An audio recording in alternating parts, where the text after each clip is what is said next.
안녕하세요, 신작가입니다. 일본 정부가 드디어 백신 접종에 대한 내용을 발표했습니다. 그런데 이번에도 여러 가지 문제들이 속출할 것으로 예상됩니다.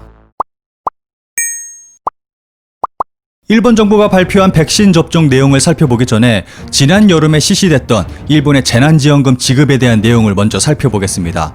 일본 정부는 10만엔, 우리 돈 약 100만원에 해당하는 재난지원금을 전 국민에게 지급한다고 발표했습니다. 그런데 시작부터 문제가 발생했습니다. 우선 재난지원금 신청을 하기 위한 사람들이 관공서에 몰렸고 그 줄은 끝도 없이 이어졌습니다. 이 부분은 한국과 굉장히 커다란 차이를 보였습니다. 일정 소득 이하인 280만 가구는 신청도 하지 않았는데 통장에 현금이 입금됐고, 그 외 전 국민이 온오프라인으로 편리하게 재난지원금을 신청할 수 있었던 한국과 대조되는 모습이었습니다. 그런데 신청 방법도 기상천외했습니다. 일본 정부는 호기롭게 온라인으로 지원금 신청을 받는다고 했는데 실상은 완전히 전혀 달랐습니다.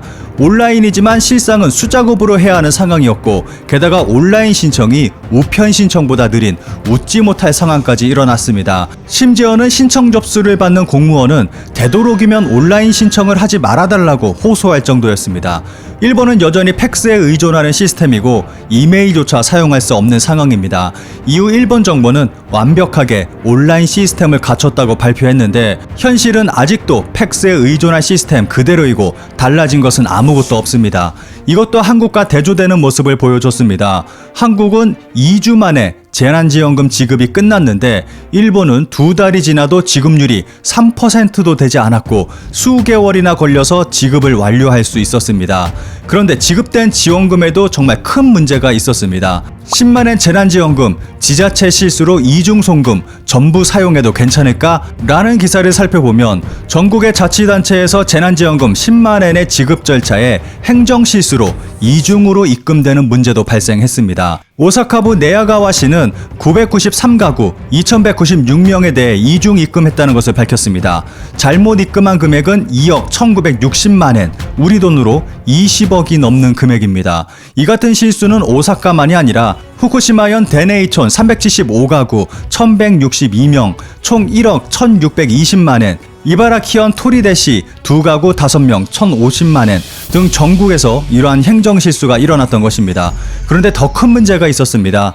전국민 지급이라고 일본 정부는 강조했는데 실상은 전국민 지급이 아니었습니다. 일본 정부는 주민표를 기준으로 재난지원금을 지급했습니다. 이로 인해 주민표를 발급받을 수 없는 사람은 지원금을 받을 수가 없었습니다. 특히 등록된 주소지가 없는 노숙인들은 아예 지원금을 받을 방법이 없어 생존의 위협을 느끼는 상황까지 와 있습니다. 일본 정부는 노숙인들에게 자립지원센터 같은 곳에 입소하라고만 말을 합니다. 그런데 현실은 그것조차도 들어갈 수 없는 상황입니다. 기준일 이후라도 지금 사는 곳의 지자체에서 새로 주민등록을 하면 지원금 수급이 가능하지만 노상이나 공원은 주소로 등록할 수 없는 상태라 총무성은 인터넷 카페 등도 관리자가 동의하면 주소로 등록할 수 있다고 통지했습니다. 그런데 업계단체인 일본 복합카페협회에 따르면 해당 사항이 가능한 가맹점은 없다고 못 박아 반박했습니다. 애초에 주소지가 없는 사람은 지급받을 방법이 전혀 없었던 것입니다. 일본의 잘못된 시스템과 꽉 막힌 행정으로 인해 재난지원금이 가장 필요한 취약계층은 정작 받지도 못하는 참사가 벌어졌습니다. 이 역시 우리와도 너무도 크게 차이가 나는 부분이었습니다. 한국은 오히려 적극적으로 노숙인을 위한 지원을 했습니다. 재난지원금 신청 방법을 모르거나 여러 가지 사정으로 인해서 지원금 신청 노숙인 비율이 30%대에 그치자 서울시는 서울역과 용산역, 영등포역, 시청, 을지로 등 노숙인 밀집 지역 3개 노숙인 종합지원센터에 전담 상담 창구를 마련해 긴급 재난지원금 신청을 도왔습니다. 심지어는 주민등록이 말소되거나 주민등록증이 없어서 신청을 못하는 노숙인에게는 주민등록증 재발급을 지원하기까지 했습니다. 게다가 각 센터에서 증명사진 촬영과 재발급 수수료까지 지원했습니다. 그러면 이번에 일본 정부가 발표한 백신 접종 관련 내용을 살펴보겠습니다. 백신 접종, 주민표 소재지에서 장소는 의료기관, 집회소를 상정.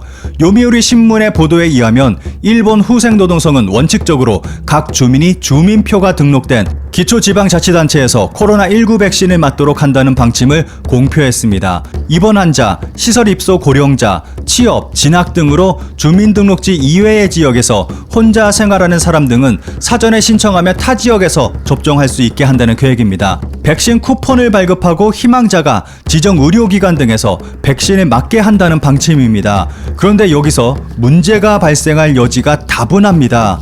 일본의 지자체는 백신 쿠폰을 우편으로 주민들에게 보내주고 쿠폰을 받은 주민은 후생노동성이 개발한 백신 유통관리 시스템인 VSYS 홈페이지에서 접종 가능한 시설과 예약 상황을 확인한 뒤 지자체나 병원 창구에 전화를 통해서 예약해야 합니다. 우선 백신 업무를 통합된 전산 시스템으로 일괄 관리하지 않고 분절된 방식으로 처리하는 것이라서 처리가 늦고 누락이나 중복 등 오류가 생길 가능성이 있습니다. 이 부분은 앞서 언급한 재난지원금 중복 지급과 관련이 있습니다. 백신도 중복 지급될 가능성이 충분히 있습니다. 게다가 일본 정부는 쿠폰을 코로나19 감염 시 중증화 위험이 큰 고령자나 지병이 있는 사람부터 우선 발송한다는 계획이라서 대상자 분류 작업까지 필요한 상황입니다. 희망자에 대해 타 지역에서 접종할 수 있도록 하려면 이 역시도 별도의 처리 절차가 필요한 상황입니다. 애초에 쿠폰 발송, 예약 상황 확인 등이 각각 다른 채널로 이루어지고 이를 처리하기 위해서는 많은 행정력이 필요한데 일본은 현재 이러한 부분에서 온라인, IT화가 전혀 이루어지지 않은 상황이라 지금도 팩스를 이용해서 업무를 보고 있는 실정입니다. 재난지원금 지급 당시 접수해서 지급까지 수개월이 걸렸습니다. 그리고 아베노 마스크 역시 제대로 배송되지 않은 문제가 발생했습니다. 여기서 또다시 문제가 되는 것이 주민표입니다. 이번에도 주민표가 없는 사람들은 백신 접종에서 제외될 가능성이 농후합니다. 재난지원금 당시 혜택을 전혀 받지 못한 노숙인들은 이번에도 전혀 혜택을 누리지 못하게 될 수 있습니다. 특히 백신을 초저온 상태로 관리하기 위해 수요와 공급을 사전에 예측해 유통해야 하는데 지금의 일본 상황을 살펴보면 지금까지와 크게 다르지 않은 일처리가 될 것으로 예상됩니다. 그렇게 된다면 접종을 받지 못하는 사람도 속출할 수 있고 어렵게 구한 백신도 무용지물이 될 수 있습니다. 일본 정부는 내년 3월부터 본격적으로 전국민 무료 접종에 들어간다고 발표했습니다. 그리고 영하 75도를 유지할 냉동고를 3,000대, 영하 20도를 유지한 냉장고 7,500대를 확보할 방침이라고 밝혔습니다. 그런데 앞서 설명했듯이 재난지원금 지급에 수개월이나 소요됐습니다. 이번에도 크게 달라지지 않은 환경에서 빠르게 행정 처리를 하고 빠르게 접종할 수 있을지는 미지수입니다. 이 보도에 일본의 네티즌들은 기쁨보다는 우려의 목소리를 내고 있습니다. 백신 자체와 일본 정부에 대한 불신으로 불안에 떨고 있는 댓글을 살펴보겠습니다. 우선 국가에 있어서 중요한 분들, 국회의원 선생님들과 후생 노동성 관리들이 맞으셔야 하지 않을까요? 이런 강행공사로 만든 백신이나 약은 당분간 상태를 지켜보는 것이 현명하다.